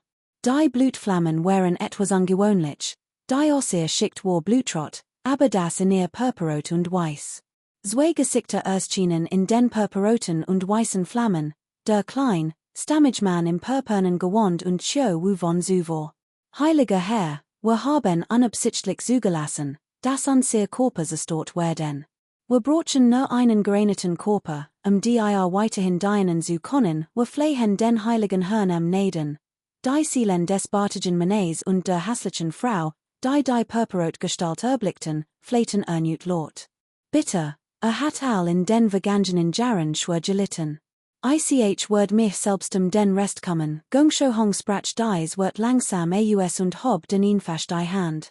Zwei riesig, blutbefleckte Hand bolten ihr 5 Finger zu einer Faust und stießen augenblicklich zwei Qualvoll aus den schossen zwei unheimlich Strom blutrote Flammen aus der riesigen Hand. Die Flammen waren außen blutrot, aber innen blau und schwarz. In der blauen Flamme war schwach das verzerrt Gesicht eines bartigen Mannes zu erkennen, während in der schwarzen Flamme die Gestalt einer hässlichen Frau in einem schwarzen Kleid erschien, die äußerst finster wirkte. Zwei blutrot Flammenstrom zuckten auf und erloschen vor Gungsho Hong. Vier Flammen, violet, weiß, blau und schwarz, schwebten in vier Richtungen und drehten sich langsam, ein unglaublich bizarrer Anblick. Han Li und die beiden anderen beobachteten das Geschehen in der Luft und wechselten Blicke. Jeder sah die Angst in den Augen des anderen. War MIT den wir vorherigen Opfern sehr zufrieden. Nun, MIT kann mein Guayuan Blutflamme weiter fortschreiten. Dann muss ich nicht lange auf Hongyu Island gefangen sein. In diesem Moment hob Gong Thao Hong endlich den Kopf und blickte zu den Drehen in der Luft auf. Langsam sprach Kapitel 119, Purpermund. Übersetzer, Kubihu. Als Han Li dies sah, zuckte sein Körper zusammen, entkam blitzschnell dem Blutnebel und schwebte zu Boden. Gerade als sein Sehen den Boden beruhten, blitz ein kalter Glanz in seinen Augen auf, und hob den Arm und schlug MIT der Faust in einen Punkt im Blutnebel. Ein blutrot Gestalt schoss aus dem Nebel hervor. Ein Arm streckte sich aus, dessen 5 Finger nach Han Lis Kopf griffen. 5 blutrot, scharf Energiestrahlen schossen aus den Fingerspitzen und trafen Han Lis Schlag präzis. Ein lauter Noller Tonte. Beim Aufprall ersitterten sie und zerstruten sich. Der Arm der blutroten Gestalt explodiert. Körper, von der Wucht des Aufpralls getroffen, flog zurück und verschwand erneut im Blutnebel. Han Li schwankte und konnte sich gerade noch so wieder fangen. Nicht weit entfernt, mitten im Blutnebel, ertönte plötzlich ein lautes Heulen. Von der Quelle der Geräusch schossen unzählige grün Windklingen in all Richtungen hervor und zerschnitten den dichten Blutnebel in klein Stück, wodurch ein leerer Raum entstand. Jiao Bie und sein Avatar kämpften gegen ein blutrotes Monster. Der Körper des Klons war jedoch von Wunden übersät, hat offenbar erheblich Verlust erlitten. Unterdessen war der Klon von Lu Kuan, der zuvor zu Boden gefallen war, zurückgekehrt und hat sich ausdem nichts Lukans Hauptkörper im Kampf gegen ein weiteres blutrotes Monster angeschlossen. In diesem Moment sprang das blutrot Monster, das Han Li zuvor weggeschleudert hat, erneut ausdem wirbelnden Blutnebel hervor. Sein zuvor zersplitterter Arm war nun jedoch vollkommen intakt. Kaum erschienen, verwandelte sich in einen blutroten Schatten und schoss blitzschnell auf Han Li zu. Han Li which nicht zurück, sondern stellte sich ihm entgegen und versetzte dem Monster mehrere aufeinanderfolgende Schläge, die es in winzige Fragmente zersplitterten. Doch aus den Wunden des blutroten Monsters sprossen rasch Blutfäden, die sich vereinigten und der wirbelnde Blutnebel die Wunden herem sie in ihren sprunglichen Zustand zurückversetzte. All dies geschah in nur wenigen Atemzügen. Ein vollkommen unversehrtes, blutrotes Monster stürzte sich erneut auf Han Li, beim Anblick dessen runzelt Han Li leicht die Stirn. Dieses blutrot Monster gehört derselben Species wie der Wasseries, den Lu Kuan zuvor beschworen hat, und wise ein Gewis Arnlichkeit auf. Tatsächlich Bisas es den Vorteil des richtigen Zeitpunkts und des optimalen Standorts, wo wollig unempfindlich gegenüber Angriffen gewöhnlicher Stork und erreicht beinahe einen unsterblichen und unzerstörbaren Zustand. Sollte die Pat-Situation so weitergehen, konnte Han Lees War noch durchhalten, doch Lu Kuan und Jiao Bie waren bereits schwer verletzt und würden wohl nicht mehr lange leben. Gleichzeitig holte das unaufhörlich Brüllen von Tigern durch die Luft. Gongsho Hong, umgeben von wirbelnder Blutenergie und Sex vor im Kreisenden, Blutnebel verwandelten Resentigen, kämpfte erbittert gegen Jiao San. Die wohl all drei Blutroten Monster gleichzeitig kontrollieren musst, wirkte das Blutrot liegt in ihrem nun etwas schwacher. Als Jiao San imite seinem Purpuroten Großschwert Angriff, fühlten sich die erschoppten Blutnebeltiger leicht im Nachteil. Du bist wahrlich ein abgehobener Avatar. Stirb, honte Jiao San, dessen Aura plötzlich ein vielfaches Anschwall und augenblicklich ungeheuer Gewalt entfesselt. Sein ganzer Körper farbte sich purpurrot und strahlte ein helles Licht aus, und purpurrot Schuppen erschienen. Zwei dicke, groß Drachenhorne sprossen aus seiner Stirn, und Reißan ragten aus seinem Maul. Sein ganzer Körper verwandelt sich augenblicklich in ein halb menschlich, halb Drachengestalt, und sein Arm wurden unglaublich stark. Gleichzeitig entströmten dem purpurroten Großschwert in seiner Hand Runen, deren unregelmäßiger Strom die gesamte Elementarenergie der unterirdischen Hull heftig aufwallen ließ. Unsalig Lichtpunkt erschienen. In der Luft, wie ein Flut, die in das Schwert stromt. Dann umklammerte das Schwert fest und schlug wütend nach Gongsho Hong. Ein lauter Null holte durch die Leer. Ein fast 30 Meter langer Lichtbogen blitz auf und traf. Sein Oberfläche leuchtet in einem wunderschönen Purpurrot, und ein extrem heftig Flamm der Gesetzkraft ging schwach von aus wo immer sie vorbei zog, hinterließ sie ein dun, hellrot Spur, und die umgebend Leerbegen sich zu verzehren und zu verdrehen. Als Gongsho Hong dies saw, which hastig zurück und hob gleichzeitig beid Hand. Zwei Blutrot Flugklauen in sprangen seinen Handen, wuchsen augenblicklich auf über 3 Meter lange und strahlten blendens Licht aus, als sie sich vor ihm kreuzten. Gleichzeitig flogen 6 Blutrot Nebeltiger vor ihm herwehe. Aus ihren Molen spien sie solen aus schimmendem, saarflüssigem, blutrotem Licht, die blitzschnell auf den kleinen, purpurroten Fäden züristen. Ein leiser Null. Der leuchtend rot Fäden durchtrennt Muhalos die beiden fliegenden Klauen und traf den die Blutrot Lichtsohl. Ein Nackens Kribbeln. Die Lichtsohlen explodierten und verwandelten sich in groß Blutnebelwolken. Die 6 Blutroten Nebeltiger wurden ebenfalls von dem roten Licht des Schwerts vernichtet. Der leuchtend rot Fäden flackert auf und schien sich im nächsten Moment vor Gongsho Hong zu teleportieren.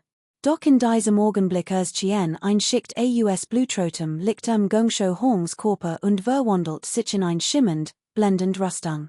Der leuchtend rot Fäden durchbrach die schimmend Rüstung jedoch Muhalos und schnitt weiter in seinen Körper. Boom! Ein blendend rot Flamm brach plötzlich hervor, vermischt mit Schichten vibrierender Gesetz, und verschlang Gongsho Hong augenblicklich. Purpurrot. Die Leer in einem Radius von mehreren hundert Metern begann sich heftig zu verzehren und zu verformen, als würde sie brennen. Nach diesem Schwertstreich schwand Jiao Sans Aura augenblicklich 5 oder 6 Zentel. Sich. Plötzlich torchte aus den lodenden Flammen ein verschwommen, undeutlich Blutrot Gestalt auf, mehrere hundert Meter entfernt. Das Blutrot liegt in ihrem verflüchtigte sich und gab den Blick auf einen großen, hedren Mann mittleren Alters frei, etwa 40 Jahre alt, mit trockenem, gelbem Haar und einem abgemagerten Aussehen. Sein ganzer Körper best und fast nur noch aus Haut und Knochen, no sein Augen blitzten Blutrot auf. Sein Aura wirkte etwas chaotisch. Sein linker Arm war nie abgetrennt, doch seltsamerweise floss kein einziger Tropfen Blut aus der Wand. HMPF, ein Lebensersatztechnik, spottet Jiao San. Das großrot Schwert in seiner Hand entfesselt erneut ein furchterregend, welligesetzerbrechender Markt und schlug auf seinen Gegner zu. Boom! Ein weiteres gewaltiges Schwertlicht erstrahlt, die Natigesetz vibrierten. Das Schwertlicht Blitz ernut auf und verwandelt sich in einen Purpurroten, fadenformigen Lichtstrahl, der blitzschnell auf Gungshohongs Urast. Doch diesmal which Gungshohong weder aus noch versucht in abzuwehren, stattdessen erstchen ein finsteres Lacheln auf seinen Lippen. In diesem Moment brach ein ohrenbetäubend Explosion ausdem sie Herveja. Ein Dicti, Blutrot Lichtsoll erhob sich ausdem Blutsi und blockiert augenblicklich den Purpurroten Faden und Gungshohong. Der Purpurrot Faden traf die Purpurrot Lichtsoll und ersut ein donnens Drohnen. Kapitel 120, Blutiger Kampf dem in Selmeister. Bearbeitet von, Horfig. Unterirdisch in der Hole. An allen vier Seiten der Felswand hatten sich mehr als zen Pechschwarz hohlen Eingang aufgetan. Ein Blutstrom, wie ein Wasserfall, ergoss sich unaufhörlich aus ihnen, grollt und sammelte sich in dem darunter liegenden Blutbecken, wodurch das Blut unaufhörlich wirbelt. In der Luft giert ein gewaltige Formation aus einer Soll Blutroten Lichts und ersut laut Norgerausch. Unzahlige Flammen brachen aus verschiedenen Teilen der Formation, Herveja und lodeten heftig. Jeder Strahl des Naturgesetzes schoss, Herveja und bracht die Elementarenergie des umgebenden Himmels und der Erde samsieden. Das Naturgesetz durchdrang den Raum, als hat es ein Starkungsmittel eingenommen, und steigert sein Kraft augenblicklich ein Vielfaches. Jiao Bie und Lu Kuan erblickten und spuckten gleichzeitig einen Mundvoll frisches Blut aus ihr Körper sitteten leicht, sie turmelten Zurück, und ihr Aura schwagt sich rasch ab. Fast augenblicklich blitzten zwei Blutrot Lichtstrahlen auf und rasten auf die beiden zu. Es waren die beiden Blutroten Monster, die zuvor ihnen gekämpft hatten. Jiao Bie zitterte vor Angst, öffnet den Mund und stieß einen schwachen grünen Windstoß aus, der sich in ein sichelformig Windklinge verwandelt. Dies Blitz in der Luft auf und verschwand dann, wobei ein dicker weißer Streifen zurückblieb, von dem Stockrumfluktuationen ausgingen. Das Monster which nicht aus und word von der sichelformigen Windklinge in zwei Haften gerissen.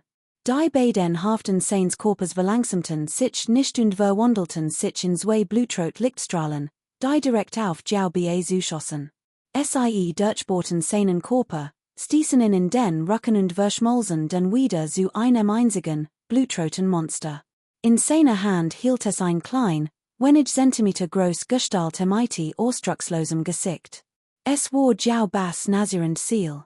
Das Blutrot Monster kichert, fletschte die Zahn und verschlang wortlos die nazierend Ziel in seiner Hand. Gleichzeitig spürte Lu Kuan, wie seine Nähe Magi unerklärlicherweise erstarrtend sein Hers scheinbar stehen blieb. Sah das Monster schnell nahe kommen und erkannte, dass nicht mehr ausweichen konnte. Seine knirschend konzentrierte sich. In unmittelbarer Nähe trennten sich sein Kopf und der wurmartige Körper. Der Körper, der ein helles blaues Licht ausstrahlt, zersplitterte mit einem ohrenbetäubenden Kratschen. Ein wirbelnder blauer Dampfwirbel, wie ein tobender Orkan, ersut ein Stock Anziehungskraft, die das Monster bremste und seine Geschwindigkeit deutlich verringert. Gleichzeitig verwandelt sich der Schädel des Monsters in ein blaues Licht und flog auf Lu Kuan zu. Es besaß ein gewaltige Kraft, die in sich riss, als es rasch hinabstürzte und einem Platschen in das Blutrot Wasser eintaucht, spurlos zu verschwinden. Während Jiao Bie und Lu Kuan den Naturgesetzen erlagen, holte auf einem anderen Schlachtfeld das Gebrüll weiter. Zwei Gestalten verschränkten sich, Han Li und das Blutrot-Monster. Obwohl Han Li's Gesicht leicht gerotet war, schienen seine Bewegungen völlig unbeeinträchtigt. Mitten in der Luft beobachtet Gungshohong dies, ein kaum wahrnehmbarer Anflug von Überraschung huschte über sein Augen. Doch in diesem Moment ertönte ein schriller Schrei, gefolgt von einem wirbelnden, purpurroten Schwertlicht, dann wie ein Faden, das verstärkend, die gesetzsprengend Vibrationen ausstrahlt und die Leer erbeben ließ. Gungshohong grinste höhnisch, und einer schnellen Bewegung seines Armels schossen Blutrot Lichtstrahlen aus den umliegenden Sohlen Herveja, vermischten sich den blutroten Flammen, die aus dem Blutbecken darunter aufstiegen, und bildeten augenblicklich mehr als ein Dutzend dicke Schichten roter Lichtschirm vor ihm. Boom! Das Feuerrot Schwertlicht zerschnitt den roten Lichtschirm, und MIT einem *sichen *s. In MIT einem Nachrigen *sichen Word ein weitere Schicht des roten Lichtschirms zerrissen. Ein Schicht. Och das flammend rot schwert schrumpfte und verblust entsprechend. Schließlich, in der 9. Schicht der roten Lichtbarriere, erlosch der Glanz des Schwerts, flackert noch einig Mail auf, bever sich auflost und verschwand. Nicht weit entfernt hob Jiao san sein rotes Großschwert über den Kopf, Gende ora des Fugesetzes ging von seinem Körper aus und trennte das umgebend Blutlicht von der Außenwelt. Bever das Schwert zuschlagen konnte, gesche etwas unerwartet. Boom. Die blutroten Lichtsäulen in ihrem flackerten plötzlich auf, verschwammen und fast 100 Blutsäulen formten augenblicklich einen riesigen, blutroten Käfig, der Jiao san umschloss. Obwohl Jiao san erschrak, geriete nicht in Panik. Das Feuerlicht in seinem Körper verstärkte sich, und das Feuerrot Großschwert in seiner Hand verschwamm und verwandelt sich in ein blühend Feuerlotusblut, die sittend mehrere, über einen Meter lange Schwertgebilde Ostius und auf den blutroten Käfig einschlag. Das Licht des Käfigs blitzwild auf, und die Blutsäulen wurden unaufhörlich durchschnitten, doch Blutqual dem Inneren der umgebenden Blutsäulen hervor. Die Flüssigkeit ergoss sich vorwärts und füllte den Käfig augenblicklich auf, als wäre es der Anfang vom End. Ein Horch von Spot huschte Übergang thau Hongs Augen, also etwas wo sich hin murmelt und ernüte mighty der Hand wedelt, warende einen Sobersprach. Der Blutsee anten brodelt und ejakuliert, dann erhobe sich ernüt in gewaltigen Blutsäulen. Blutrotflammen lodeten wild in der Oberfläche und glichen Tentakeln, die sich den riesigen, blutroten Käfig schlangen. Der Wasserspiegel des Blutsees sank rapid, obwohl unaufhörlich Blutwasser von allen Seiten nachströmt, ihn wieder aufzufüllen, war der Grund fast schon sichtbar. Ein dicke Schicht aus Blutflammen bedeckt den blutroten Käfig, brannte heftig und verwandelte in einen blutroten Kessel, der sich langsam zu drehen begann. In dem blutroten Kessel saß Jiao san im Schneidersitz, sein Augen farbten sich ernüt leicht rot, sein Blut kochte, als würde es von Feuer verset. Die wirbelnden Blutflammen stießen Wellen seltsamer, unbeschreibliche Hitze aus, die seinen ganzen Körper umhalten und